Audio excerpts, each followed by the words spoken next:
Good evening, welcome to the programme.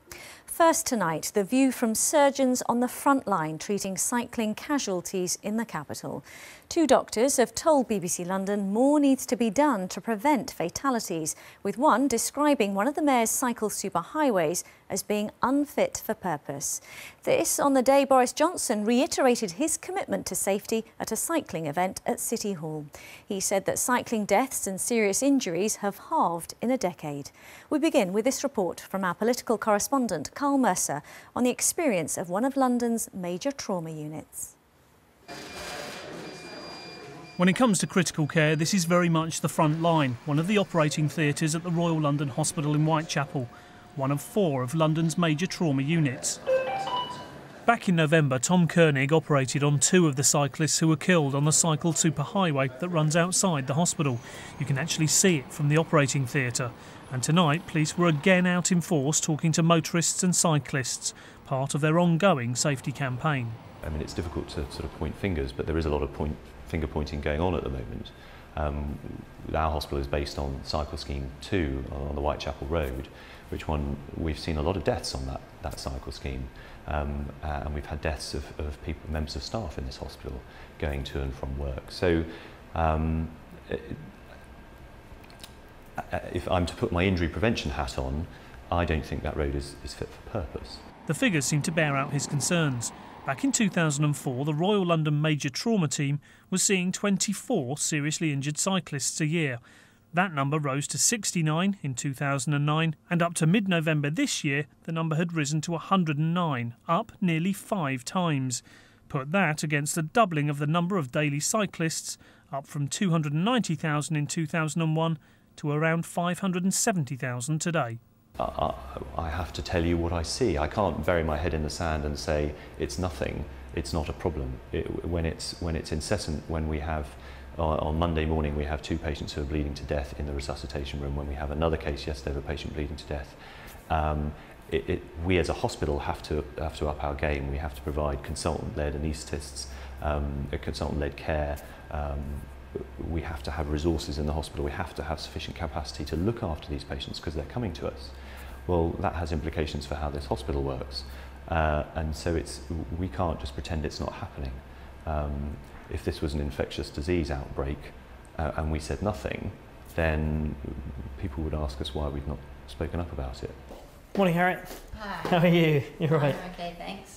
Across town at St Mary's in Paddington, Harriet Wilson is back for a checkup. Just over a year ago, she nearly lost a foot after being dragged under a lorry which turned left as she was cycling.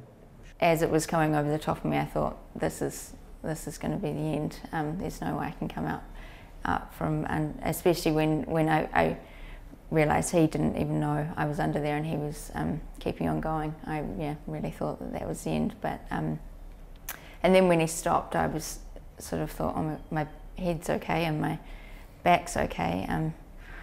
This is pretty lucky so far. Harriet was one of more than 50 cyclists seen here last year. Trauma centres, says her surgeon, are actually getting better at saving people and giving them better life chances. But he says he's seeing too many people like Harriet. We see these injuries day after day, and actually after a while, because you know it's preventable, it is depressing. And we need to do something about these, because these are young, fit, healthy people. By definition, they're cycling to work, and they're losing their lives, or they're losing their quality of life in an accident that could be prevented. In London, we make huge inroads into looking after those that are injured as a result of road traffic collisions, be they pedestrians, cyclists, or drivers, and it goes on and on and on. And it's a problem. Today, the Mayor promised more action. It can't come soon enough for London's trauma surgeons. Carl Mercer, BBC London News. Well, the Mayor says he's committed to improving cycle safety and said that in the next few months, Transport for London will outline a programme to make junctions in the capital safer. At a cycling safety summit today, he also said there would be moves to reduce casualties involving lorries. Here's our transport correspondent, Tom Edwards. Will London's lorries look like this in the future? The Mayor wants tougher laws to make it easier to see cyclists. Lots of lorries already have these kind of sensors and they can be of some benefit to drivers. But what Transport for London really wants is more of these open cabs that can improve the visibility. Campaigners, though, they still want segregated cycle lanes. As well as a trial of this lorry, there'll be new standards for hauliers. The Mayor's speech was meant to be about warning campaigners that they were scaring cyclists off. The tone, though, was conciliatory as he set out a timetable. We are setting out a programme to make 33 junctions safer. We are publishing the map of our new network of quiet ways across Zone 1, many of them following the lines of the tube map. We will continue to expand and improve the cycle superhighways because I believe in them passionately. And yes, where it is possible and where it is sensible, we will have segregation on those routes as we have done at Stratford. 6 deaths over a 14-day period has raised concerns over cycling safety.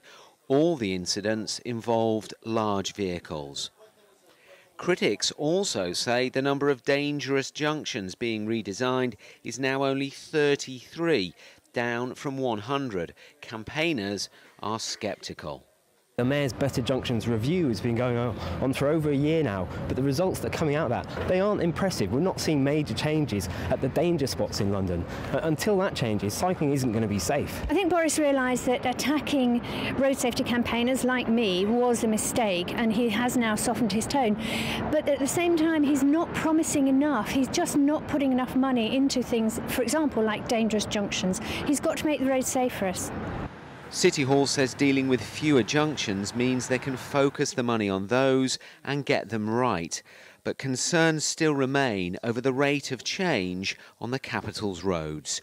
Tom Edwards, BBC London News. Coming up later in the programme. As the world of football is shaken by allegations of match fixing, a manager reveals one of his players was offered a bribe.